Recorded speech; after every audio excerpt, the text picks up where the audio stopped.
Buenas tardes, ¿se me escucha? Bueno, espero que sí. En primer lugar, bueno, quiero agradecer la invitación a participar en este encuentro, tanto por la dimensión de esta bienal como por el vínculo afectivo y cultural que me une también a Tenerife en las diferentes ocasiones que he tenido la oportunidad de estar. Así que unas gracias muy especiales a Teresa Arocena por esta invitación y por organizar lo que considero un evento muy oportuno, ¿no? en este contexto, incluso a partir de ese título y de esas sugerencias previas con las que inicié la preparación de esta intervención.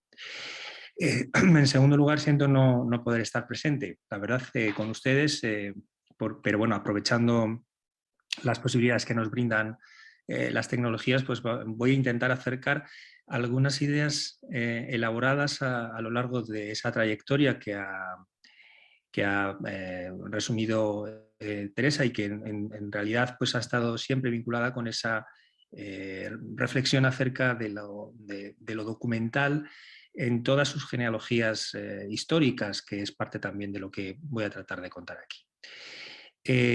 Bueno, también agradezco especialmente la mención a este último libro, La memoria de la fotografía, historia, documento y ficción, porque es donde se vierten algunos de estos argumentos y tesis de las que voy a tratar de explicar algunos planteamientos. También es verdad que al elaborar todo el planteamiento, bueno, he tenido la sensación de que el resultado iba a ser más abstracto y más histórico o filosófico de lo que podría ser un estudio de casos, ¿no? Como he visto que algunos compañeros a los que admiro y respeto mucho en este foro han planteado. Entonces, bueno, en cualquier caso, esto es fruto también de la interpretación más o menos directa de esa idea del dispositivo, ¿no? O de los dispositivos de la fotografía como marco general de este encuentro en el sentido, digamos, Foucaultiano, ¿no?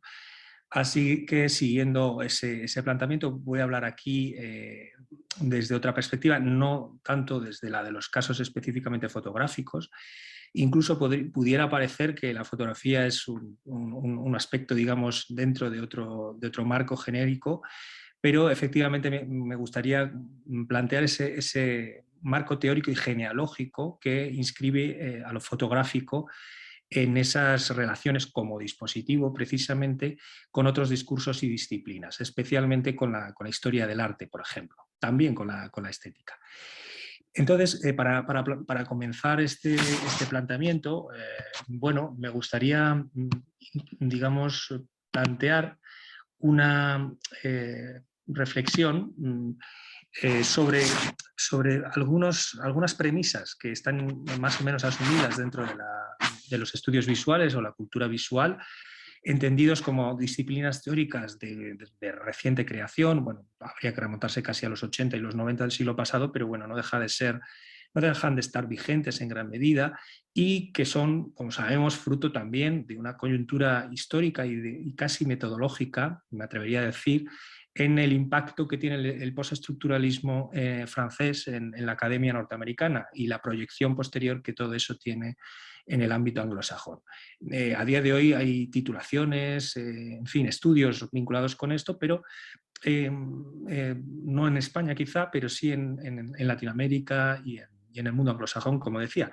Y en definitiva, a modo de primera premisa de estos estudios, podríamos decir que surgen como el desbordamiento, digamos, de otras disciplinas más antiguas, como la propia historia del arte, o como el desbordamiento de la estética, en el sentido de la necesidad de superar la restrictiva o el restrictivo punto de vista de esas disciplinas con respecto a las artes, ¿no? Es decir, en la medida que todos esos,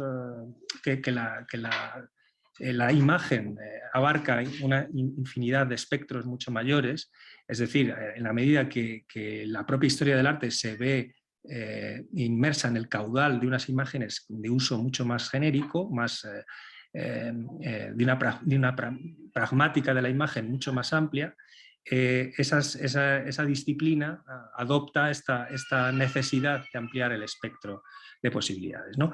Esta es la premisa general y en definitiva también, bueno, pues creo que hay una relación particular de lo fotográfico con la historia del arte moderno que creo que vale la pena recuperar de un modo más preciso, al menos desde el punto de vista de ciertos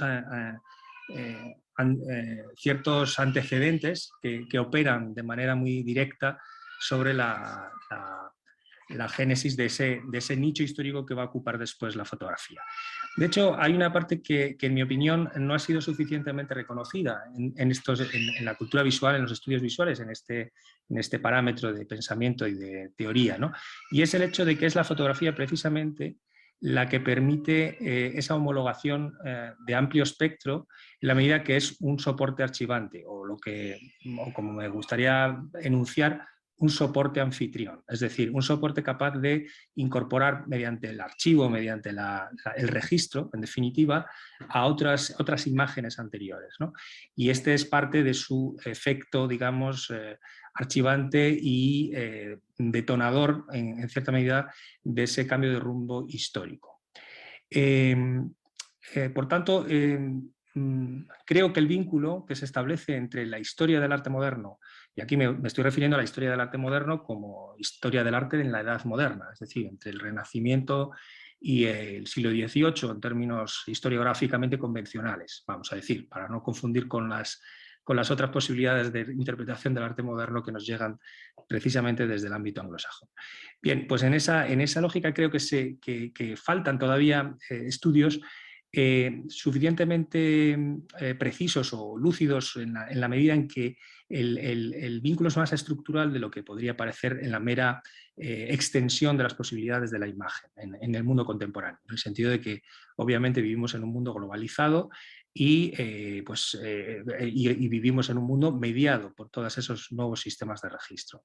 Hay un caso, por ejemplo, que me parece paradigmático, que me parece importante, que es el de Svetlana Alpers, por ejemplo, una historiadora norteamericana que ha hecho unos magníficos análisis precisamente, por ejemplo, para hacer notar el valor de la cámara oscura como elemento vinculante con el propio proceso pictórico. A ver si consigo pasar el...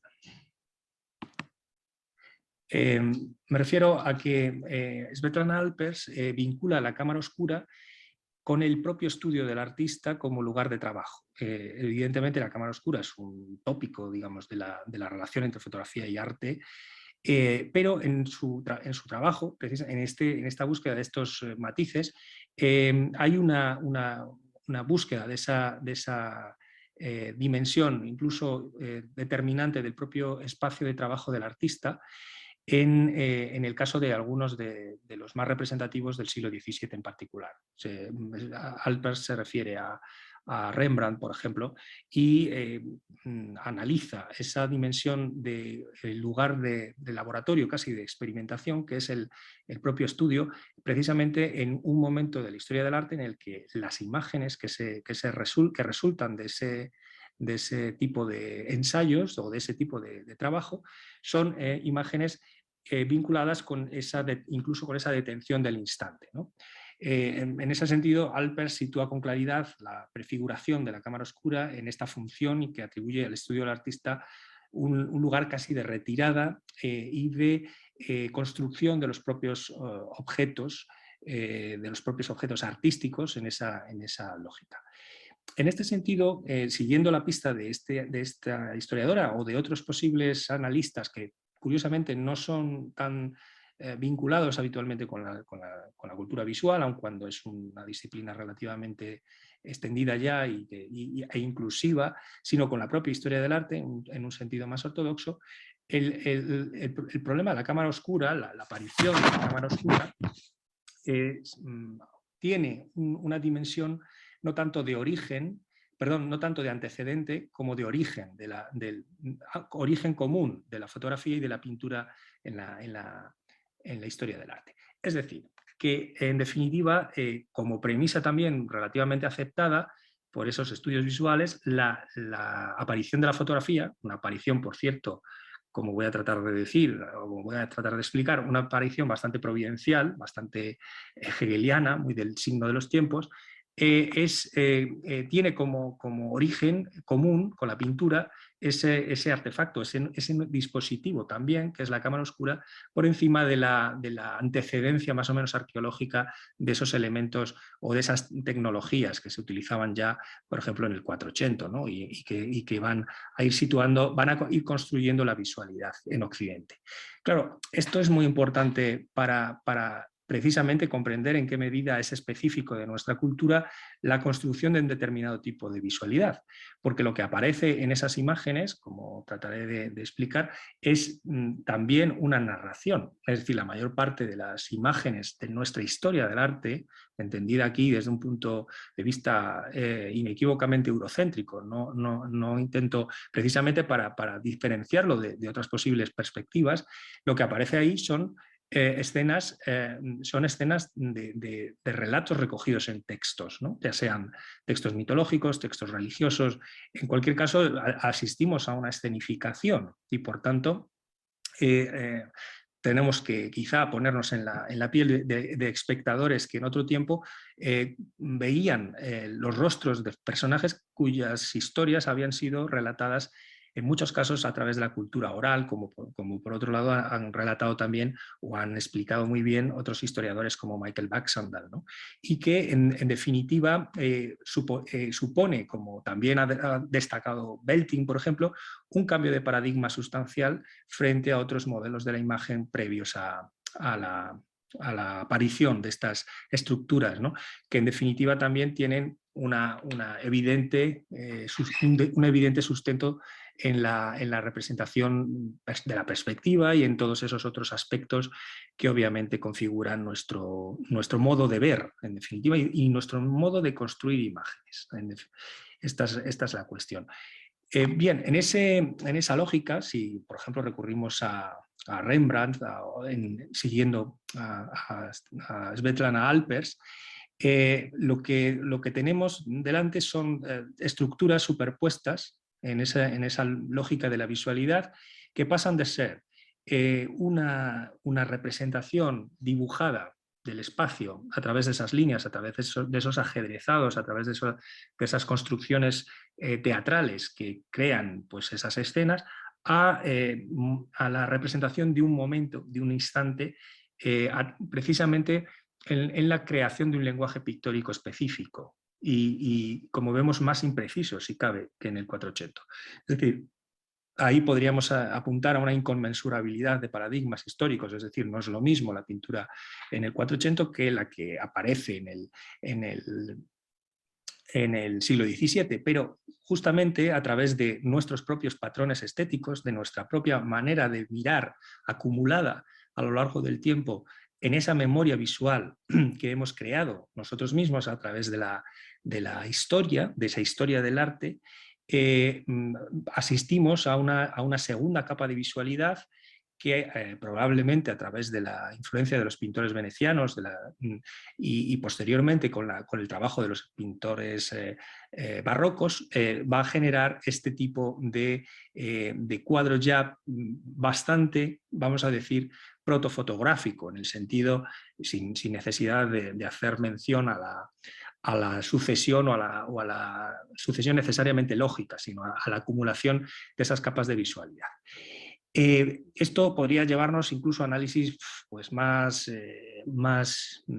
vamos a decir, heréticos, si queréis, de obras tan importantes como las Meninas, ¿no? En las que, bueno, pues efectivamente asistimos prácticamente a una cámara, a una especie de reproducción casi fotográfica de un evento, incluso con trucos, con pequeñas bueno, con significantes tan curiosos como esas disposiciones de los personajes en la escena, que en algún momento pues, acaban siendo dinamizadoras de la propia escena, de una escena aparentemente estática. Me refiero, por ejemplo, pues a esa patada en el lomo del perro del personaje de la derecha, abajo a la derecha, que de pronto activa toda una escena que es aparentemente estática o de una pose que pudiera parecer mucho más rígida, ¿no? Por lo tanto, en la pintura del 17, como explican bastantes de estos historiadores, viene a configurar una determinada visualidad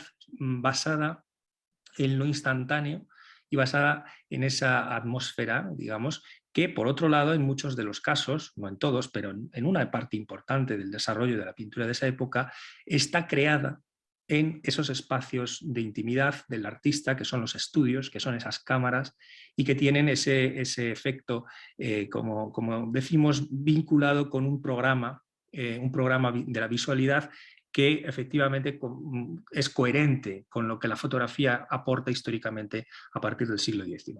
En esa lógica, siguiendo también otra de las premisas básicas de esa cultura visual, de esa idea de una expansión de la historia del arte y de la estética como disciplinas de otro tiempo, efectivamente la fotografía no es una ruptura, sino una continuación, y es parte de un programa de la visualidad perfectamente coherente con estos planteamientos, sin menoscabar en absoluto la artisticidad o la condición, digamos, institucional o la dimensión social o política del ejercicio de las artes durante esa edad moderna, su progresiva ganancia de autonomía por parte del artista, todas esas cuestiones que son parte también de la configuración de la idea de arte que heredamos y que aparentemente parecen querer revocar los fenómenos de la vanguardia que en el siglo XX precisamente van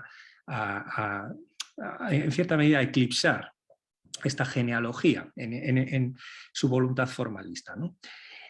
Por tanto, podemos hablar de esas dos capas de visualidad, podemos hablar de esa cámara oscura que aparece en esos grabados, en esas historias subyacentes a la representación, y que vienen en definitiva a desarrollar un dispositivo de fidelización al modelo, al referente, ¿no? Que es a un mecanismo de representación de lo verosímil, ¿no? Una categoría muy importante, ¿no? Y que pasan, pues, por ejemplo, por la instrucción del arte de la medida, por ejemplo, de Durero en 1525, o tantos otros estudios específicos sobre esa necesidad de construir una réplica fiel de lo que hay fuera, precisamente, de la cámara, fuera del espacio de reflexión, incluso de representación que se está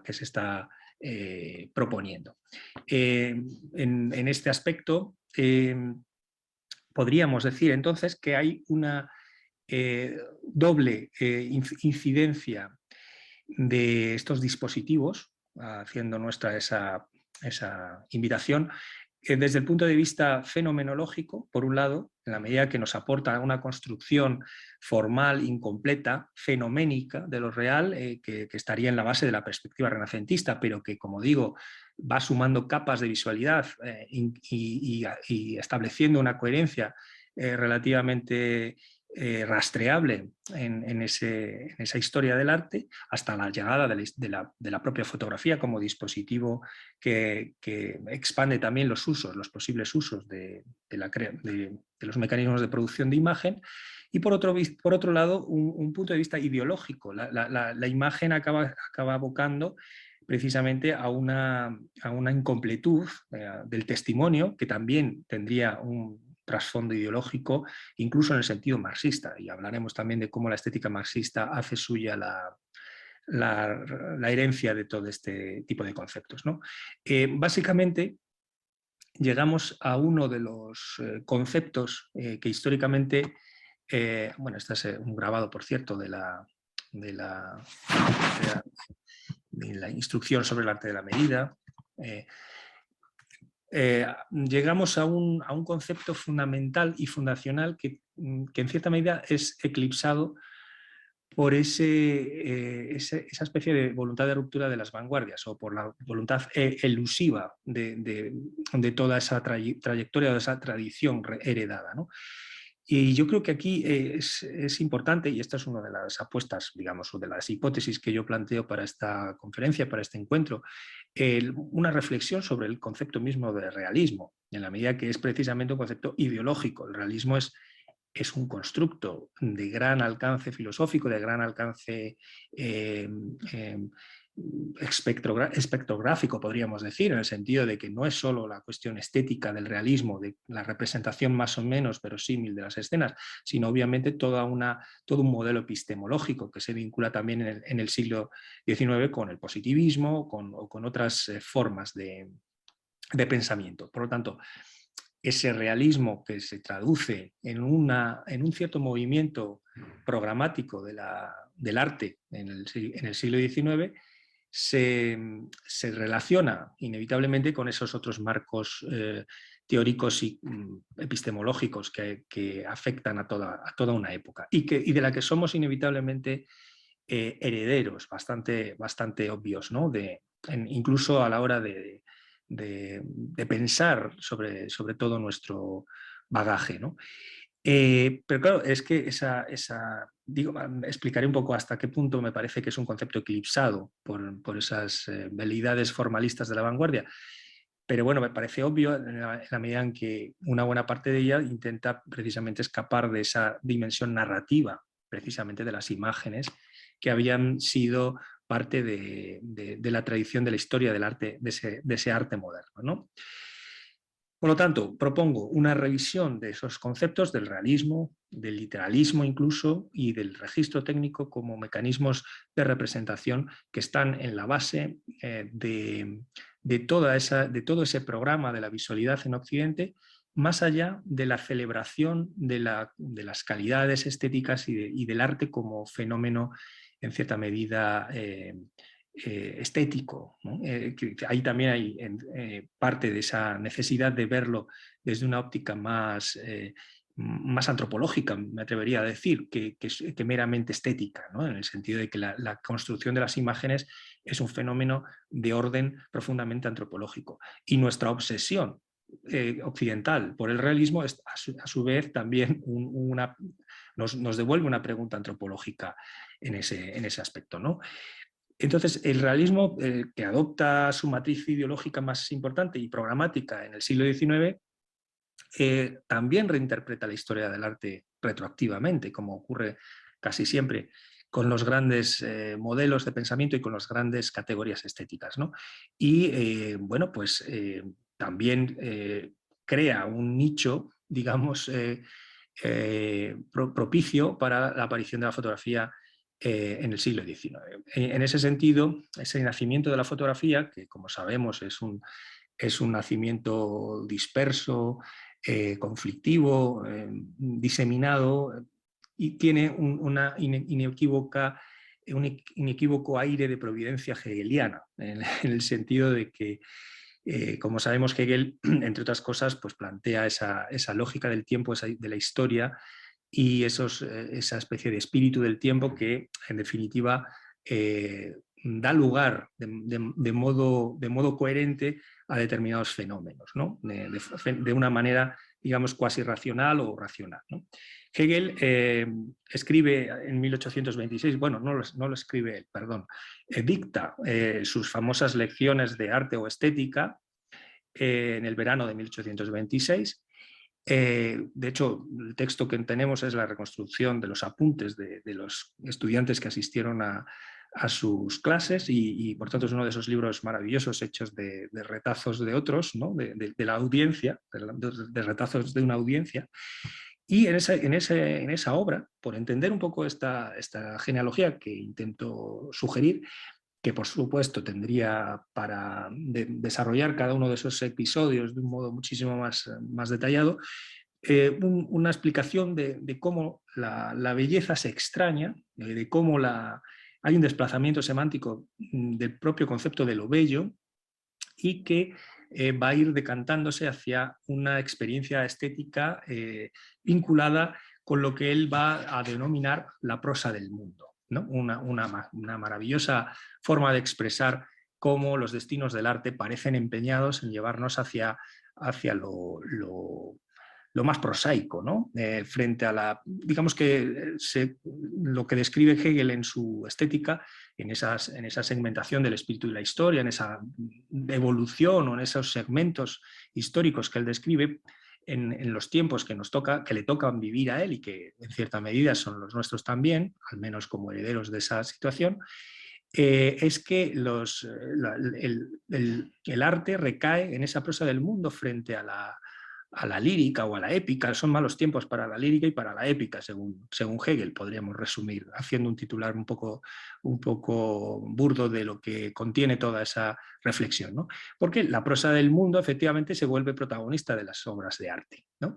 E incluso se atreve a decir que hay de hecho una corrección de lo fantástico, ¿no? Una corrección, bueno, ahí en realidad se está polemizando subrepticiamente con Schlegel y haciendo una relectura de esa cuestión, ¿no?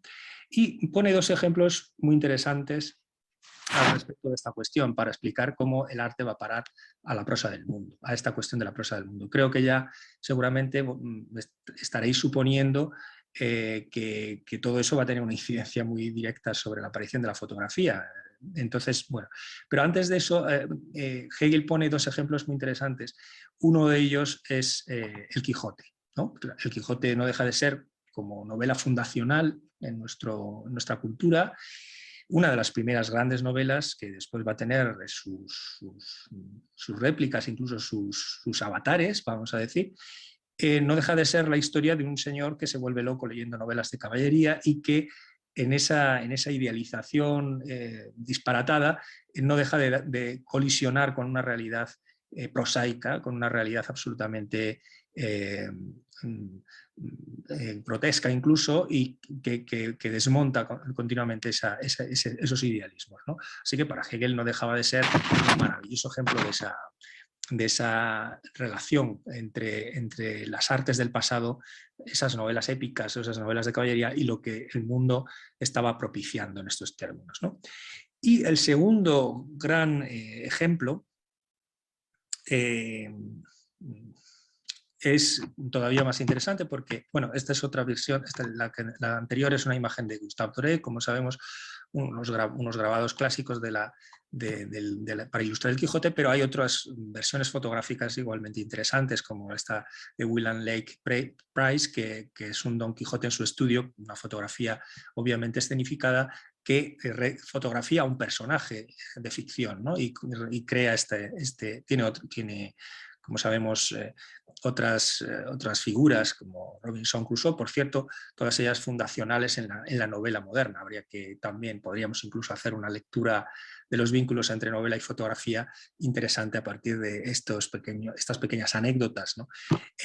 Pero el otro gran ejemplo que utiliza Hegel es la pintura holandesa en general, es decir, se refiere a artistas como Claes Seda, por ejemplo, o como otros tantos, o el propio Vermeer podrían encajar en esa lectura de los artistas del siglo XVII que, digamos, tienen una extraña afición por los objetos cotidianos, los detalles nimios y esa objetividad minuciosa que, sin embargo, configuran atmósferas que podríamos encontrar verdaderamente sugestivas en esa relación con su propia realidad, ¿no? Con la realidad, con el referente al que parecen remitir, ¿no? Y esa manera de representar, que por cierto tiene una importancia enorme en la construcción precisamente del lenguaje de la pintura, no dejan de ser, habría que hacer otra lectura también a partir de la pintura a través de los ropajes, por ejemplo, o de las texturas de los objetos, ¿no? Se podría hacer una bonita historia del arte moderno a través de los ropajes como técnica de representación, como generación de una textura, como generación de un lenguaje propio, que obviamente la fotografía va a resumir de un modo automático y mucho más rápido, y que forma parte de ese programa del que estoy tratando de hablar en términos de coherencia o de continuidad. Por recuperar la cita de Hegel, no me resisto a ello, Hegel nos dice: el tercer ingrediente es en realidad la última desintegración del arte bajo la última desintegración de lo subjetivo y objetivo. El hecho de que por un lado lo espiritual deviene algo enteramente subjetivo y de que lo natural, real, deviene algo enteramente exterior. Y a su vez, por un lado, los objetos se convierten como tales, como objetos prosaicos, en objetos del arte, y lo subjetivo del espíritu y del ánimo asume la forma artística. Un aspecto es que el material deviene entonces naturaleza eternamente prosaica, exteriormente objetiva, y los objetos prosaicos, así aprendidos, pasan a ser los objetos del arte. Es decir, los objetos prosaicos pasan a ser los objetos del arte. Y esta es una visión casi profética de lo que ocurrirá efectivamente con las artes posteriormente. Obviamente la hipotaxis del texto, la construcción de la propia gramática tiene que ver con esa oralidad de la que procede, como he dicho antes, el registro, digamos, de esas lecciones de 1826, del verano de 1826, pero el vaticinio es claro, incluso si avanzamos un poquito más, dice: cuando los temas de la vida prosaica se convierten en objetos del arte, el círculo del arte se extiende al infinito. Aquí interviene particularmente la imitación de la naturaleza, la exposición de un objeto no bello. Bueno, prácticamente, si queremos buscarle cierto carácter cómico al asunto, podría estar hablando de un ready-made. Es una anticipación que evidentemente plantea la expansión del espectro de los temas del arte y la pulsión imitativa, que como mecanismo autoportante, como mecanismo autosatisfecho, va a proyectarse casi al infinito, va a convertirse en una pulsión de las artes que no pueden evitar ya registrar casi compulsivamente esa realidad, esa idea de la prosa del mundo, ¿no? tan poética por otro lado, ¿no? Bien, en su origen, todos estos autores que tienen un enorme bagaje relacionado con la propia tradición de la estética, otra de las disciplinas aparentemente superadas en esa idea de los estudios visuales, van a hacer este tipo de lecturas de una extremada agudeza, pero es que además, de modo hegeliano, como decía antes, hay una coincidencia en el diagnóstico y en el planteamiento con uno de los padres de la fotografía, con quizá obviamente el más lúcido de ellos, ¿no? Que es Talbot, ¿no? Es William Henry Fox Talbot en este famoso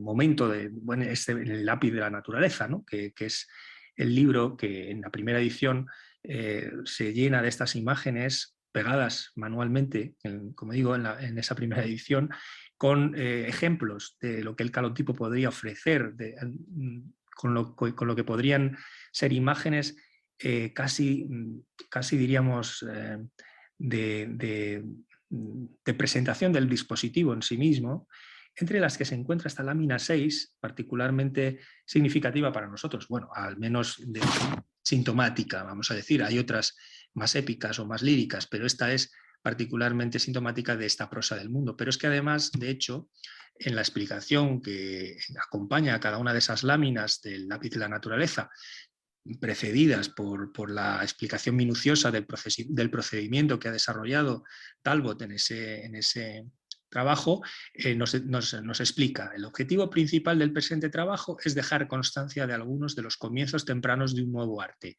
antes del periodo de madurez que esperamos que venga gracias a la ayuda del talento británico, cómo no. Este es uno de los pequeños esfuerzos de su infancia, que algunos partidarios amigos han tenido la amabilidad de recomendar. Recibimos autoridad suficiente de la Escuela de Arte Holandesa para tomar como temas de representación escenas de acontecimientos cotidianos y familiares.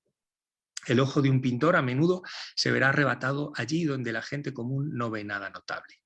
Un destello casual de sol o una sombra que cruza en su camino, un roble marchito o una piedra cubierta de musgo puede despertar una serie de pensamientos y sentimientos y pintorescas imaginaciones. Claro, aquí obviamente Talbot está respaldado por la propia tradición inglesa, de la estética inglesa, en esa afición por el pintoresquismo, que por cierto también tendrá sus vínculos con la génesis de lo fotográfico a través de las vedute y de todas esas imágenes de paisaje que darán para o darían para otra reflexión, pero que indudablemente tienen ese respaldo embrionario, pero cada vez más explícito, que aparece en estas conexiones, por ejemplo, a través de la idea del bodegón o de la pintura holandesa en particular en su propia cotidianidad. Incluso podríamos a lo mejor remitirnos al siglo XV, donde ya esa minuciosidad, incluso a riesgo de distorsionar la perspectiva, era ensayada en la pintura holandesa. Pero bueno, el gesto de Talbot no deja de ser también providencialmente coincidente. Y en este sentido, el vaticinio de Hegel es doblemente curioso, o la fotografía sería doblemente hegeliana en este aspecto. Uno, primero por ser consecuencia de esa lógica del tiempo, ¿no? De ese espíritu del tiempo que aparece en la filosofía de la historia de Hegel y en otros textos, y por otro lado por esa lectura tan acertada de los destinos del arte en ese recaer en la prosa del mundo que el propio Talbot podría representar, y que muy pronto muchos artistas y fotógrafos en particular van a poner de manifiesto. Así que en ese origen aparece toda esta dimensión, ¿no? Y en definitiva recaemos en esa cuestión del realismo, como decía hace un momento, porque en él se aloja un centro de reflexión que va a tener una influencia enorme en otro de los modelos de pensamiento quizá más importantes para el siglo XX, como es el marxismo, ¿no? Y para el siglo XIX, pero sobre todo para el XX, en la medida que se implementa o se lleva a cabo en un intento de realización de los postulados marxistas, en una revolución, etcétera, etcétera, ¿no? Y en ese punto se activa toda una reflexión en torno a la estética del realismo, porque el realismo, como sabemos, es el gran tema de la reflexión de la estética del marxismo, ¿no? Y esta dimensión que creo que vale la pena recuperar, sobrepasando ese eclipse que propician las vanguardias históricas con sus formalismos, con sus abstracciones, nos lleva a pensar en esa correlación necesaria que la fotografía retoma en otro contexto diferente, pero muy arraigada en la tradición que había recibido. En esto hay una referencia que no me resisto tampoco a sugerir aquí, que es el análisis que hace Eagleton, por ejemplo, de la correlación entre modernidad y realismo, es decir, la imposible disociación de estos términos, ¿no? Eagleton escribe: porque no hay modernidad sin su realismo correspondiente, sin su realismo correspondiente, desde nuestra posición histórica no nos es posible identificar un texto moderno sin pensar automáticamente en el canon realista del que se desvía. Realismo y modernidad, como significante y significado, son los términos binarios de una posición imaginaria. De momento somos incapaces de agarrarnos por nuestro pescuezo filosófico y sacarnos de nuestro cercado metafísico para llevarnos a algún reino más allá de este. Esto está escrito por Eagleton en Alter Benjamin o hacia una crítica revolucionaria, que es un libro en el que analiza básicamente toda la tradición de lo que él mismo denomina los mandarines bolcheviques, los mandarines marxistas, ¿no? Y hace en esa prosa típicamente de Eagleton, ¿no? tan propia de Eagleton, ¿no? A veces incluso irónica y a veces bastante divertida para lo que es, para ser filosofía o teoría en términos bastante duros, nos sitúa ante esa imposible superación del cerco filosófico y metafísico del realismo. Por eso digo que quizá no se valora lo suficiente el hecho de que nuestra propia configuración a la hora de ver las imágenes, nuestra manera de entender la realidad está profundamente mediada por eso. Quizá nuestra propia pregunta por la realidad sea, en definitiva, una emanación de ese realismo, que no tienen por qué compartir otras culturas con nosotros, porque es una obsesión, es un problema incluso a veces inasible para nosotros mismos, como viene a decir Eagleton en este pasaje que quería recordar. Porque, en definitiva, todo ello va a dar lugar a un nuevo estadio que, desde luego, va a poner patas arriba incluso todavía más esta situación, ¿no? Bueno, me refiero obviamente a la aparición de otros elementos e incluso la propia activación de la fotografía de una nueva modalidad de estética, de una nueva categoría estética que podríamos vincular con lo documental, que establece también una relación con ese realismo. Es decir, ¿cómo se relaciona lo documental con el realismo? El documental con el realismo sería una pregunta pertinente si tenemos en cuenta que ese núcleo, ese dispositivo sustancial que es la fotografía, es la que propicia esa transición. Y si analizamos la fotografía desde el siglo XIX y vemos su desarrollo en el XX, percibimos perfectamente esa mutación de un modo diáfano, de un modo de hecho fascinante, si me permitís, porque pasamos de una fotografía mayoritariamente artificiosa, escenificada, a una fotografía documental en virtud del propio desarrollo del dispositivo, en este caso como mecanismo técnico, y luego de los propios usos sociales que se hacen de la fotografía, ¿no? Y en este sentido, la cuestión del realismo efectivamente aglutina otras muchas narrativas. De hecho, aglutina a la narrativa con mayúsculas de la propia novela. Y en esto me remito a otro pasaje importante o a otra figura indispensable en la historia y en la estética de la fotografía, que es Roland Barthes, obviamente, cuando analiza precisamente la cuestión del realismo en el flujo narrativo de los grandes novelistas del XIX, en concreto en Flaubert, ¿no? Que, por ejemplo, en este pequeño pasaje del susurro del lenguaje, en un texto muy conocido que se titula El efecto real, como sabemos, ¿no? La singularidad de la descripción o del detalle inútil en el tejido narrativo, su soledad, designa una cuestión de la máxima importancia para el análisis estructural de los relatos. Esta cuestión es la siguiente: todo en el relato es significante y cuando no, cuando en el sintagma narrativo subsisten ciertas zonas insignificantes, ¿cuál sería en definitiva, si nos podemos permitir hablar en estos términos, la significación de esa insignificancia? Claro, esta cita de Roland Barthes es un fragmento del análisis de la prosa de Flaubert como prosa realista. Porque lo que se pregunta Barthes, como otros semiólogos de su tiempo, entre ellos Kristeva, de la que toma el concepto de significancia en gran medida en este texto y en otros, es precisamente cómo significa lo real a través de las imágenes o de las obras o de las novelas, en este caso, ¿no? ¿Cómo es posible que tengamos esa impronta de realidad? ¿Cómo se genera semióticamente ese mecanismo, ¿no? Es una pregunta interesante en cualquier caso, ¿no? Y podemos llevarla a un terreno cotidiano. ¿Qué pasa cuando vemos un cuadro de Antonio López o de cualquier pintor, digamos, militantemente realista en esa dimensión? ¿Qué pasa en cambio cuando vemos una fotografía?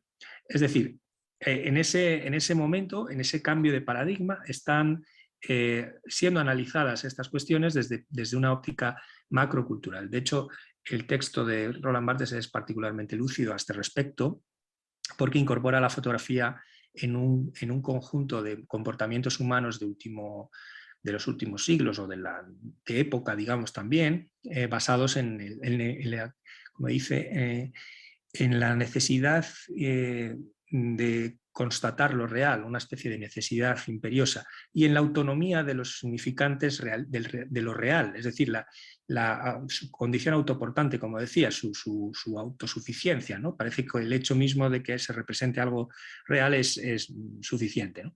Donde, evidentemente, esa prosa del mundo ha tomado las riendas de cualquier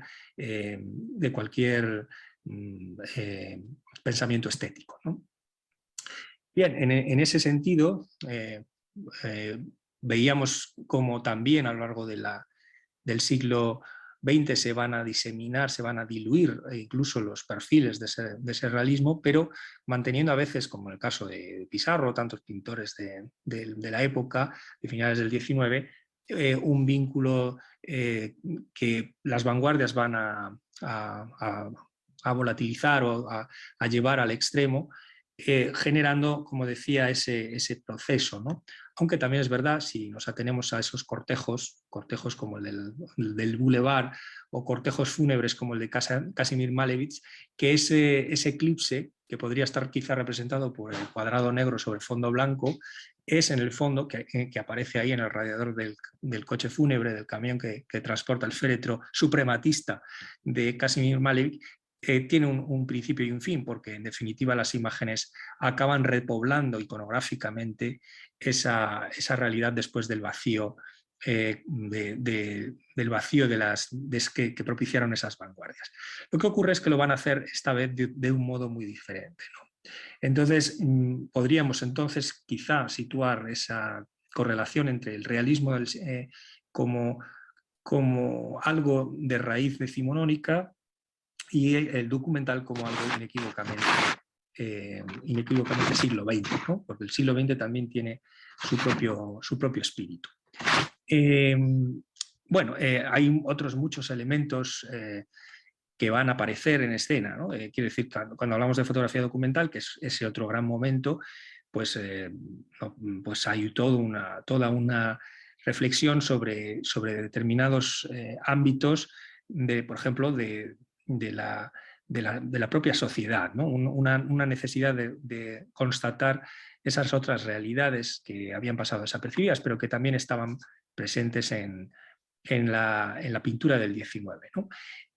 Y la Farm Security Administration, por ejemplo, pues visita a esos aparceros en Arkansas o en Alabama o en lugares perdidos de la América profunda y construyen también un imaginario documental que va en definitiva a ser parte de ese nuevo escenario. Claro, abordar la génesis del documental definitivamente desborda lo que ya es en este caso una propuesta a la que traigo bastante desbordante, es decir, que podríamos entrar en una genealogía muy profunda. Hay un concepto, el de factografía, que también se ha mencionado y que bueno, pues tiene lugar en el contexto de la vanguardia soviética de finales de los años 20 y que es una gran apuesta precisamente por esas nuevas narrativas documentales que van a sustituir las viejas estructuras burguesas del héroe o de la figura autorreferencial, del yo, de la escritura burguesa, ¿no? En la novela y en otros ámbitos, ¿no? Pero donde además se intercala la propia imagen fotográfica con esas nuevas narraciones de hechos, que es lo que significa efectivamente la factografía.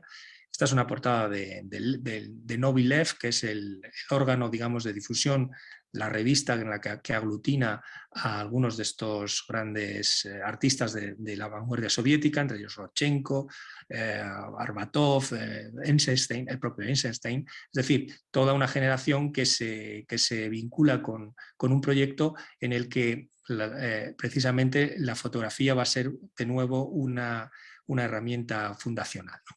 Y que tiene que ver pues casi con un periodismo a pie de obra, un periodismo al pie de la calle, una crónica de los hechos, que por cierto inspirará pues, el famoso texto de Walter Benjamin, el autor como productor, a través de la figura de Sergei Tetriakov, que es el escritor operante del que tanto habla Benjamin en ese texto. Pero bueno, no vamos a entrar en esa otra órbita porque claro, son muchos elementos, pero hay una correlación entre la génesis del género documental en fotografía y en cine, y la génesis de este, o el momento fulgurante de esta aparición en el contexto de la Unión Soviética, en la vanguardia, que duraría bien poco, pero que va a generar esa nueva forma de narratividad. No quiero extenderme mucho más porque, claro, son muchos temas y quizá den para un debate más interesante que lo que yo pueda relatar trabajosamente, intentando abarcar todos estos ámbitos. Pero sí creo que hay una necesidad de establecer ese vínculo narrativo con las imágenes, en la medida que tanto en la herencia de en la herencia de la historia del arte y como en la nueva proliferación de imágenes a través de la fotografía y del cine, por supuesto, se van a modificar los mecanismos narrativos. Y voy a proponer una hipótesis de trabajo para incluso debatirla o comentarla si lo creéis oportuno. Y es la idea de que ese funcionamiento narrativo de las imágenes tiene dos momentos o tiene dos dimensiones, ¿no? Hay una primera dimensión en la que las imágenes son portadoras de historias precedentes, de las que son representación, de las que son ilustración, si queréis, y hay un momento en el que la propia imagen se convierte en detonadora de historias, ¿no? Y esto es lo que ocurre en el salto entre el momento del arte, por decirlo en términos de Hans Belting, y el momento de lo documental, en la medida que lo documental es un paradigma estético dominante en nuestro contexto, en nuestro siglo, ¿no? Aquí tenemos imágenes, bueno, esta es una imagen de Alexander Rodchenko, Naturaleza muerta con Leica, que sería un poco la representación de las herramientas del factógrafo en ese momento en 1929, es una fecha importante en este concepto de la fotografía como categoría estética correlato del documental, aunque más compleja y más elaborada en mi opinión, o las fotografías de Wiggy, que son evidentemente pues la fundación también casi de un imaginario del horror, de un imaginario de la violencia también, con esa potencia visual, plástica que le caracteriza, o estos otros referentes que son absolutamente conocidos, pero que vale la pena recordar, como las imágenes obtenidas en ese contexto de la América profunda hacia 1935-1936, con la visita de esa legión de fotógrafos o ese grupo de brillantes fotógrafos al medio oeste americano, ¿no? O las imágenes del horror que después van a ser también convertidas en iconos de una nueva forma de entender la imagen de la violencia en este caso, ¿no? Este es un reportaje, a doble página, bueno, son páginas del reportaje publicado en la revista Vogue, nada menos, por Lee Miller, cuando hace visita a través de Normandía, los campos de concentración, en una especie de viaje alucinante por el horror, ¿no? Lo interesante de Lee Miller es que es una fotógrafa que no solo fotografía a las víctimas, digamos, más obvias o más radicales, sino que también fotografía a las mujeres alemanas que son represaliadas, a los soldados que han sido linchados por las tropas o por los propios prisioneros. Es decir, hace un recorrido espeluznante por toda esa realidad, pero paradójicamente devuelto hacia Occidente, hacia los Estados Unidos, a través de una revista de tendencia, a través de la revista Vogue, ¿no? En un claro ejemplo bueno, pues de nuevo estatus de la narratividad de las imágenes en un contexto mediático, que es básicamente lo que pensaban o lo que intentaron reflexionar los artistas de la vanguardia soviética, ¿no? Y por tanto lo que intentaron precisamente articular, una crítica de esa situación, ¿no? En definitiva, toda esa condensación de narrativas a las que he venido aludiendo y que tienen una genealogía tan compleja que aquí solo podemos esbozarla, aunque con algunas hipótesis sobre la mesa, tiene como consecuencia, evidentemente, en mi opinión, la necesidad de revalorizar el dispositivo fotográfico precisamente como dispositivo mnemónico, archivante, como dispositivo que tiene una propia memoria y que da lugar a esa dimensión acumulativa, estratigráfica, que hoy día necesita de unas herramientas de lectura que no pueden obviar la herencia de la historia del arte. Es decir, nosotros, al margen de las referencias más o menos obvias, como esta obra de John Wallace de 1977, que obviamente es una referencia a Caravaggio, La llamada, ¿no? Y que es una estrategia relativamente habitual en la fotografía postmoderna, al margen de todo eso y de manera y extrapolando ese comportamiento de muchos artistas, todo ese bagaje narrativo, pero también visual, está presente de un modo virtual, de un modo a veces solapado, a veces explícito, en nuestra recepción de las imágenes. Y creo que progresivamente y también desde nuestra posición es un imperativo tener o poder desarrollar una capacidad hermenéutica o una lectura que rastree esas genealogías que hay detrás de las imágenes. Bueno, me quedan un montón de cosas por sugerir, pero bueno, como os decía al principio, esta es una ponencia que quizá de máximos o de gran espectro, quiero decir, que recorre temas que podrían dar para mucho más, pero que me parecía importante vincular en una lectura de sentido para entender la fotografía más allá de su condición de tecnología y entenderla en el sentido Foucaultiano de su condición de dispositivo, más allá de todo eso. Pero bueno, esta es una tentativa y obviamente podemos encontrarle muchísimos más desarrollos o incluso podemos ponerla en cuestión. Y esta es un poco la idea. Por mi parte, nada más. Muchas gracias.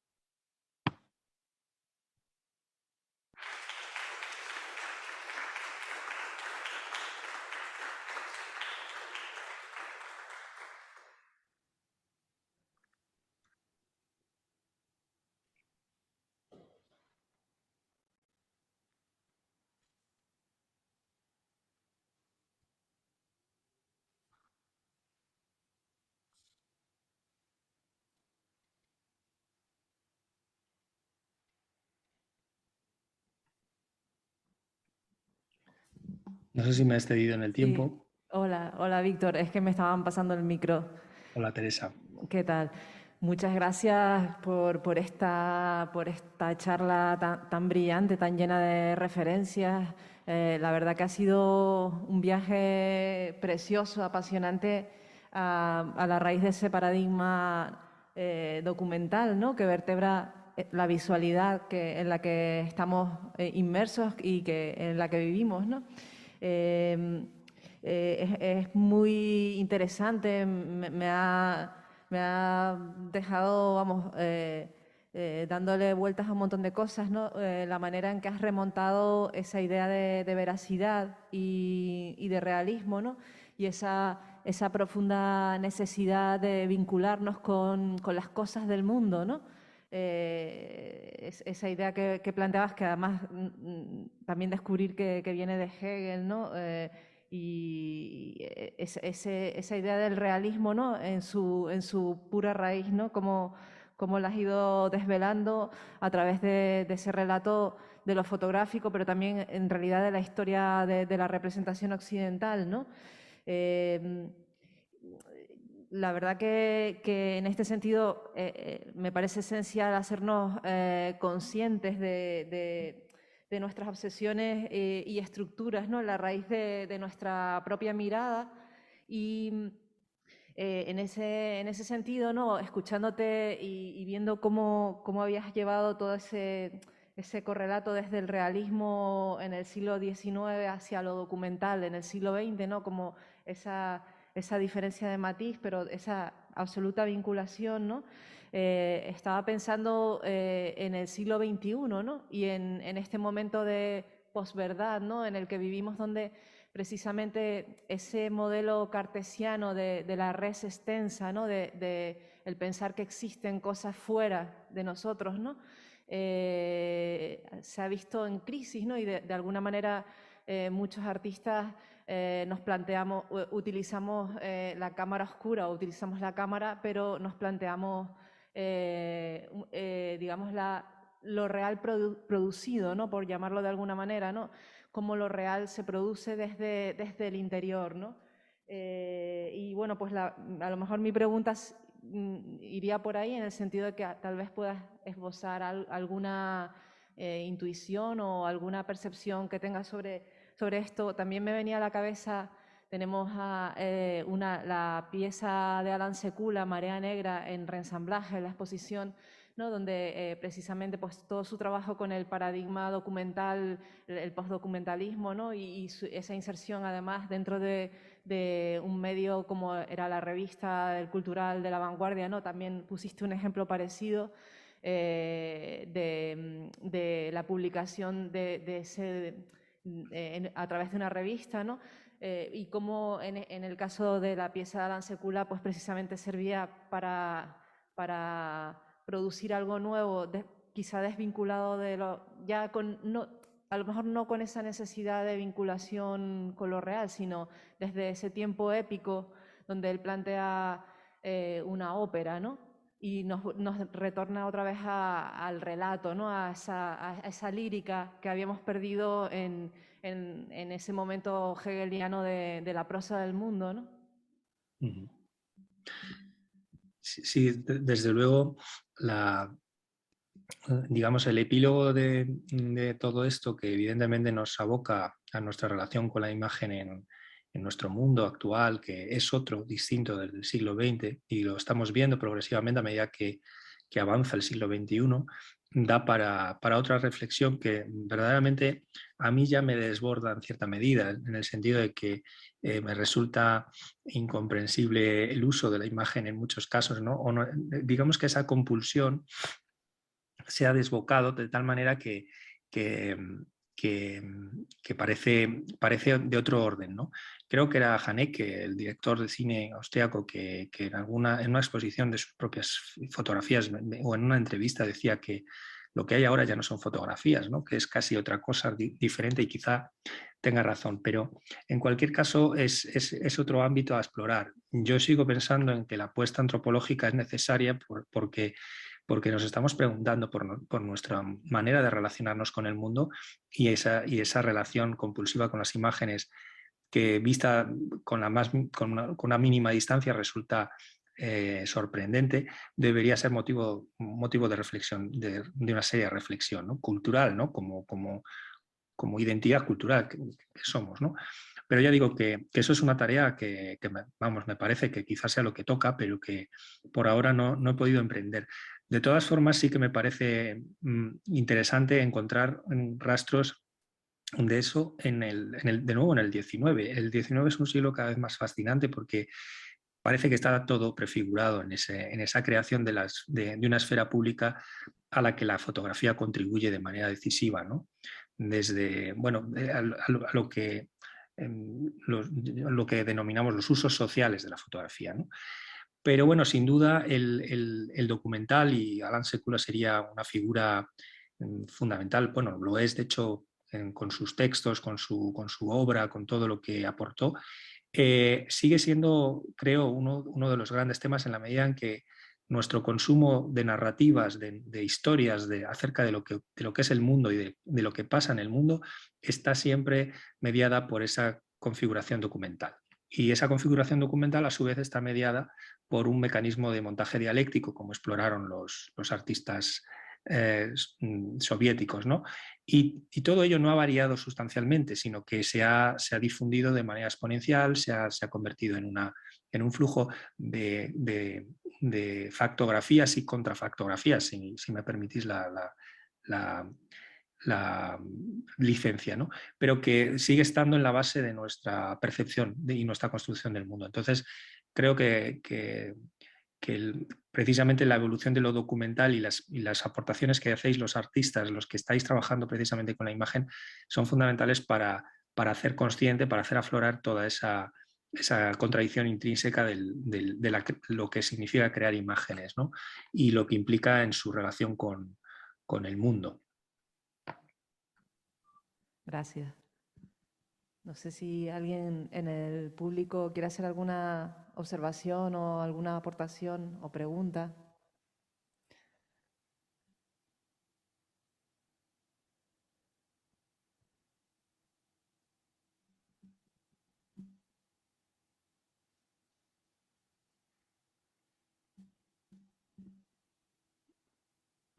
Bueno, mientras se lo piensan, o si alguien está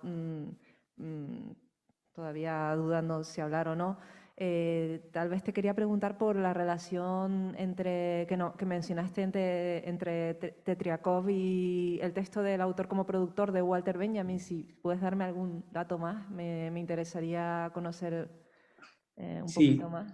Sergei Tetriakov es uno de los integrantes del grupo de Lev y de Novilev, del Frente Izquierdista de las Artes, entre 1925 y 1930 o así. Es uno de los pocos represaliados, bueno, algunos más hubo, pero que Tetriakov acabó siendo torturado y purgado, pero era un personaje muy interesante porque era un escritor que decidió volcar su trabajo exclusivamente en una especie de periodismo obrero, ¿no? de seguimiento de cerca de todos los avatares, sobre todo de las granjas colectivas.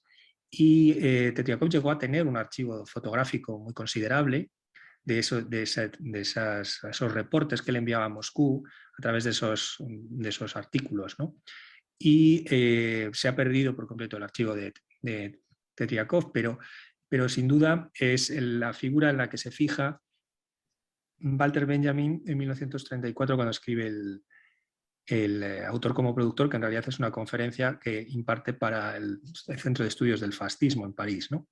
Por lo tanto, es como el escritor operante es el antídoto contra ese fascismo cultural que ya está claramente amenazando incluso su propia vida, como se demostró después, y que él ve con terror, ¿no? Entonces, claro, él apuesta como buen marxista por esa vía, que entre otras cosas plantea la abolición de la novela, por ejemplo, como género literario. De hecho, en el autor como productor, Benjamin explica, bueno, no tienen por qué sobrevivir todos los géneros literarios, como no ha sobrevivido la épica o esas otras vías o el poema épico no se estila, a no ser que sea de manera irónica.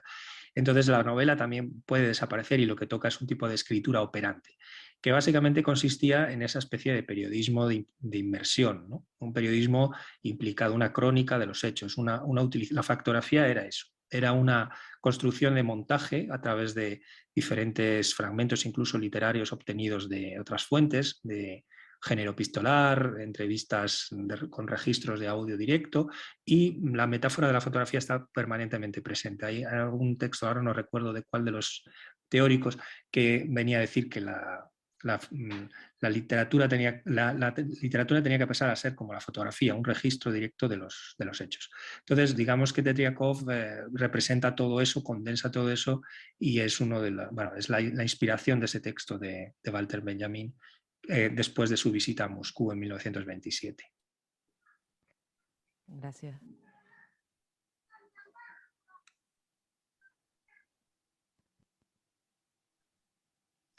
Bueno, a mí se me ha hecho de noche aquí, ya me he convertido en una cabeza parlante, ¿no? Porque estoy ahí como flotando en el... Sí, sí, se te Pero por ve no muy levantarme caraballesco.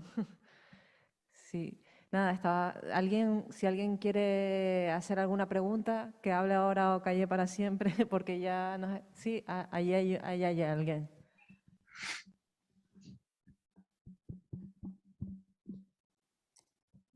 Hola, buenas, soy un estudiante de Bellas Artes. Le iba a preguntar si conoce antes hablaba de la pintura holandesa y los elementos prosaicos que se apreciaban en los cuadros y tal, y no sé si conoce un documental que hay sobre Vermeer, porque dijo que incluso Vermeer se podría incluir. No sé si conoce el documental que hay sobre Vermeer de una posible técnica que podría haber utilizado para realizar sus cuadros, que era como una Sí, especie de cámara oscura.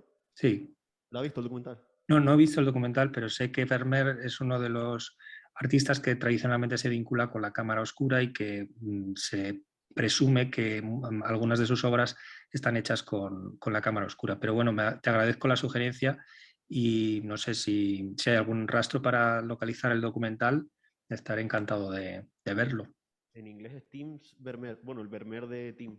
Y eso, y realizan una serie de experimentos con unos aparatos ópticos y tal, y logran Sí, imitar la técnica que realizó para los cuadros y tal. Está bastante sí, interesante. reconstruir el trasfondo de la cámara oscura en la obra de Vermeer. Sí, que no era exactamente una cámara oscura, perdón, era el principio de la cámara oscura, el que se diera la vuelta a la imagen cuando entraba en la lente y eso. Sí, en realidad hay muchos artefactos históricos que aparecen.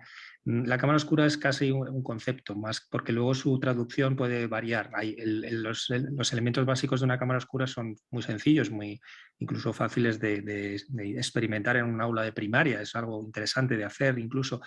Pero luego hay muchísimas variantes en diferentes épocas en las que los artistas utilizan artefactos para delinear de manera muy fidedigna lo que están viendo enfrente. Entonces, hay diversas modalidades.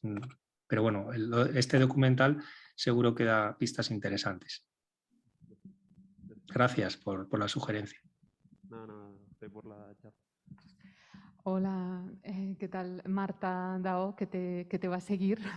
Ah, hola. Gracias por esta increíble ponencia. Que bueno, espero Gracias. de alguna manera que la charla que siga creo que tiene algunos vasos comunicantes importantes y sobre todo esa dimensión del documental que cuando hablabas recordaba también a Olivier Lugon cuando habla de esa preeminencia del documental en los Estados Unidos en los años 50, promovido por el MoMA, en el que dice a partir de ese momento el documental unido a la subjetividad del autor nunca más se va a volver a poner en discusión, ¿no? Y cómo hay esas torceduras, ¿no? tan flagrantes y tan contradictorias, ¿no? Cómo van a tensionar todo lo que muy bien has desplegado en tu magnífica ponencia, así que creo que va a ser una continuación y puesta en tensión todavía más de lo que se despliega ahí a partir de ese uso tan predominante que también deja en la sombra otras modalidades, ¿no? del documental. Así que nada más, simplemente saludarte y felicitarte por tu presentación. Bueno, gracias Marta y también te saludo. Me da mucha pena no poder estar ahí y que podamos hablar más, pero sí, te agradezco además la aportación porque de hecho tenía algunas citas de Lugon, de Olivier Lugon, porque obviamente es la referencia más interesante en estos momentos, bueno, uno de los libros quizá más completos titulado El estilo documental, literalmente, que además publicamos en Ediciones Universidad de Salamanca y que es un texto maravilloso, muy bien hecho y que cuenta precisamente lo que tú has dicho, casi la captación del estilo documental como un género casi norteamericano, ¿no? con una predominancia que lo hace también en cierta medida eclipse de otras modalidades de la fotografía documental también que venían de Europa y que estaban ahí.